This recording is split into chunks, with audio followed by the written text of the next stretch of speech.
ومن الأنعام حمولة وفرشا كلوا مما رزقكم الله ولا تتبعوا خطوات الشيطان إنه لكم عدو مبين۔ اس نے بعض قد آور مویشی پیدا کیے جو بوجھ اٹھانے والے ہیں، اور بعض زمین سے لگے ہوئے کوتاہ قد مویشی پیدا کیے۔ اللہ نے تمہیں جو رزق دیا ہے اس سے کھاؤ اور شیطان کے قدموں پر نہ چلو، بے شک وہ تمہارا کھلا ہوا دشمن ہے۔ آج سورۃ الانعام آیت نمبر 142 سے بیان ہے۔ اور اس نے بعض قداور مویشی پیدا کیے جو بوجھ اٹھانے والی ہیں، اور بعض کوتاہ قد زمین سے لگے ہوئے۔ تو اللہ نے تمہیں جو رزق دیا اس سے کھاؤ اور شیطان کے قدموں پر نہ چلو، کیونکہ وہ تو تمہارا کھلا ہوا دشمن ہے، شیطان جو ہے۔ اب یہاں اللہ تعالیٰ اپنی مزید رحمتوں اور برکتوں کا بیان فرما رہا ہے کہ اس نے سواری اور بوجھ لادنے کے لیے بڑے بڑے اور قد آور اونچے اونچے جانور پیدا کیے، جیسے گھوڑے ہو گئے، اونٹ ہو گئے، بیل ہو گئے، ہاتھی ہو گئے، بھینسے ہو گئے، اور چھوٹے جانور پیدا کیے جن کو زمین پر بچھا کر ذبح کیا جا سکتا ہے، جیسے بھیڑ، بکری، دمبے وغیرہ جنسی۔ اور ان جانوروں سے دودھ حاصل کیا جاتا ہے جو ہماری غذائی ضرورت پورا کرتے ہیں، اور ان جانوروں سے اون بھی حاصل کی جاتی ہے جو لباس کے بنانے میں کام آتی ہے۔ تو اصل میں یہاں یہ فرمایا جا رہا ہے کہ تمہارے لیے بلند قد کے بھی جانور پیدا کیے اور چھوٹے قد کے جانور بھی پیدا کیے۔ تو چھوٹے قد بلند جانور بوجھ اٹھانے کے لیے، اور پھر کچھ جانور جن سے وہ ان میں جن کا آپ گوشت کھاتے ہیں، دودھ پیتے ہیں، ان کی اون سے آپ کپڑا بنانے کا کام لیتے ہیں، جس سے ہمارے لباس بنتے ہیں۔ تو اصل میں اللہ تعالیٰ یہاں پر بھی اپنی وحدانیت اور اپنی توحید کی دلیل کے طور پر، کیونکہ پیچھے بھی اللہ تعالیٰ کھجور کا ذکر کر رہا ہے، انگور کا ذکر کر رہا ہے، زیتون کا ذکر کر رہا ہے، اس طرح مختلف پھلوں کا ذکر کل کے بیان میں بھی اس کا ذکر گزرا تھا، جن سے انار کا ذکر کر رہا ہے۔ تو اب جیسے کہ سورۃ النحل کی آیت نمبر 16 میں اللہ تعالیٰ نے فرمایا وَإِنَّ لَكُمْ فِي الْأَنْعَامِ، اور بے شک مویشیوں میں تمہارے لیے مقام غور ہے۔ مویشیوں کے اندر کبھی غور کیے؟ ہم تمہیں اس چیز سے پلاتے ہیں جو ان کے پیٹ میں ہے، ان کے پیٹوں میں ہے، ان مویشیوں کے۔ اب ان کے پیٹوں میں کیا ہے؟ خون ہے۔ ان کے پیٹوں میں کیا ہے؟ گوبر ہے۔ گوبر اور خون کے درمیان سے پینے والوں کے لیے خالص، خوشگوار، سفید رنگ کا دودھ نکلتا ہے۔ خون لال سرخ، اور گوبر جو بھی رنگ، سبز، پیلا، نیلا، مگر اس کے اندر سے دودھ نکالتے ہیں تمہارے لیے سفید، خالص، ایسے جیسے نورانی کوئی چیز نکل رہی ہے ان کے اندر سے۔ بھینس کا رنگ کالا سیاہ، اندر جس سے وہ زندہ ہے وہ خون لال سرخ، وہ جو کھانا کھا رہی ہے وہ سبز رنگ کا چارہ، گوبر پیلے رنگ کا اور دودھ سفید رنگ کا نکل رہا ہے. کبھی غور کیا ہے اس بات کے اوپر؟ تو جیسے اللہ تعالیٰ پیچھے نباتات، کل گزر ہوا تھا کہ نباتات کا خالق کون ہے؟ وہی جس کے اوپر ایک انار کی مثال میں نے آپ کے سامنے پیش کی تھی کہ ایک انار کے اوپر آپ غور کریں تو آپ کو سمجھ میں آتا ہے کہ یہ دنیا کا نظام ایسے نہیں چل رہا. کوئی اس کو چلانے والا ہے، کوئی اس کو چلانے والا ہے. تو خلاصہ یہ کہ درخت اور کھیت ہوں یا مویشی، سب کو اللہ نے انسان کے منافع اور فائدے کے لیے پیدا فرمایا ہے. تو انسانوں کو چاہیے کہ ان سے فائدہ اٹھائیں. جب اللہ تعالیٰ نے یہ انسان کے فائدے کے لیے چیزیں بنائی ہیں تو انسانوں کو چاہیے کہ ان سے فائدہ اٹھائیں اور شیطان کے قدموں پر نہ چلیں. کیوں؟ یہ کیا کرتے تھے؟ اس جانور کا گوشت نہیں کھانا، اس جانور پر سواری نہیں کرنی، فلانے جانور کا دودھ نہیں پینا. تو یہ شیطان کے قدموں پر نہ چلیں. کیوں؟ کیونکہ شیطان انسان کا کھلا ہوا دشمن ہے. اور اس کے اوپر بھی گناہ پھر وہ یہ کرتے تھے کہ کیا کہتے تھے؟ اس کا ہمیں حکم کس نے دیا؟ اللہ نے. اللہ نے فرمایا کہاں میں نے تمہیں اس چیز کا حکم دیا ہے؟ کیا پہلے کسی نبی کی شریعت میں ایسا ہوا تھا؟ میں نے تمہیں اس چیز کا حکم دیا ہے. خیر، تو اس چیز کا فرمایا جا رہا ہے. آگے آیت نمبر 143 اور 144. ثمانیت ازواج، اللہ نے 8 جوڑے پیدا کیے. من الضأن اثنین ومن المعز اثنین، 2 بھیڑ کی قسم سے اور 2 بکری کی قسم سے. قل الذکرین حرم ام الانثیین ام اشتملت علیہ ارحام الانثیین. اللہ نے 8 جوڑے پیدا کیے، 2 بھیڑ کی قسم سے اور 2 بکری کی قسم سے. آپ کہیے کیا اس نے 2 نر حرام کیے یا 2 مادہ حرام کر دیں، یا وہ جسے دونوں مادہ اپنے پیٹوں میں رکھے ہوئے، اپنے پیٹوں میں لیے ہوئے.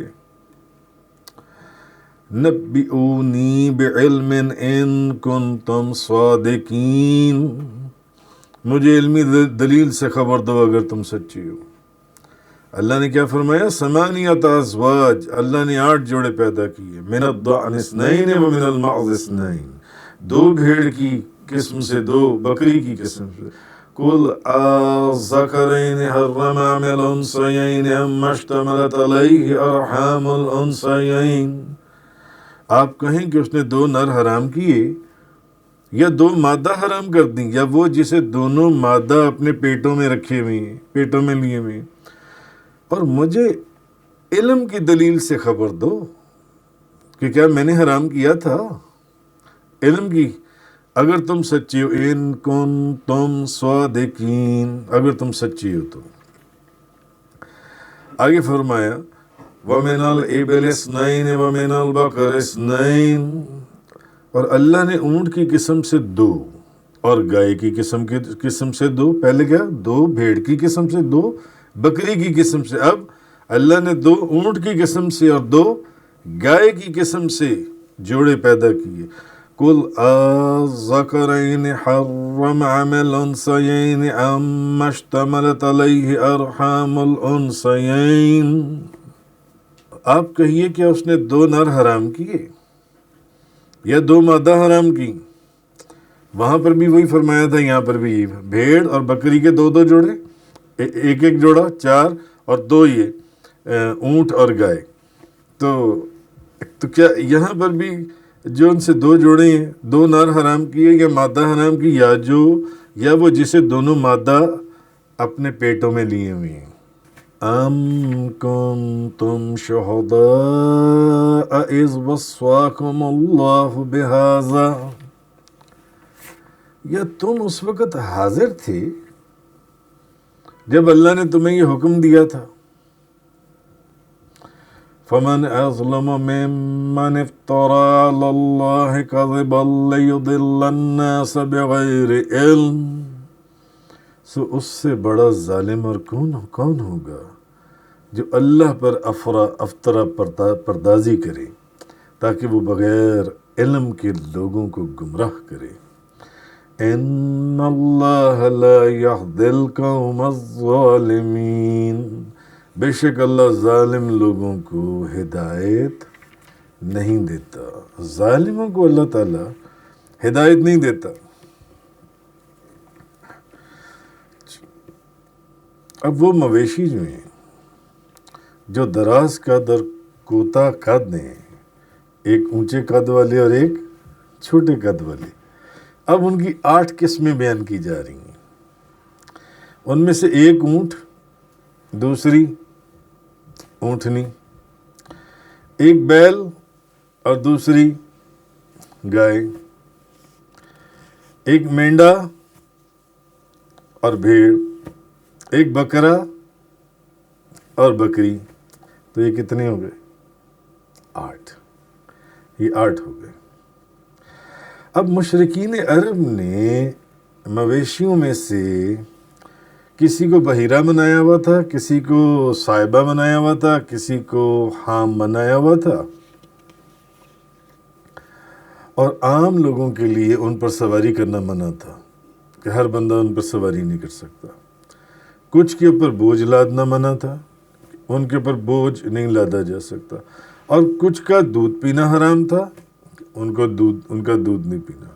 کچھ کا کھانا حرام تھا کہ ان کو کھایا نہیں جا سکتا. اللہ تعالیٰ فرماتا ہے، اے میرے محبوب، آپ ذرا ان سے پوچھیں تو صحیح، کیا اللہ تعالیٰ نے ان میں سے 2 نر حرام کیے تھے؟ یہ اب وہ تفصیل ہے جو آپ پہلے پڑھ رہی ہیں، اس تفصیل میں نہیں جا رہا. ذرا اب آپ ان سے پوچھیں کہ وہ نر اور مادہ میں جس طرح تخصیص کیا کرتے تھے، تو اللہ تعالیٰ فرمانا کہ ذرا ان سے پوچھیں محبوب، کیا اللہ نے ان میں سے 2 نر حرام کیے تھے؟ کیا تم اس وقت اللہ کے سامنے حاضر تھے جب اللہ تعالیٰ ان جانوروں کو حرام کرنے کی وصیت فرما رہا تھا؟ کیا تم اس وقت وہاں موجود تھے جو تم نے ان کو حرام کر لیا ان کیٹیگریز کے اندر؟ کسی کا دودھ نہیں پینا، کسی پر سواری نہیں کرنی، کسی کا گوشت نہیں کھانا. تو یہ محض تمہارا جھوٹ اور افطرا پردازی ہے. اگر تم سچی ہو تو بتاؤ اللہ نے کس نبی کی کتاب میں ان جانوروں کی تحریم نازل کی تھی؟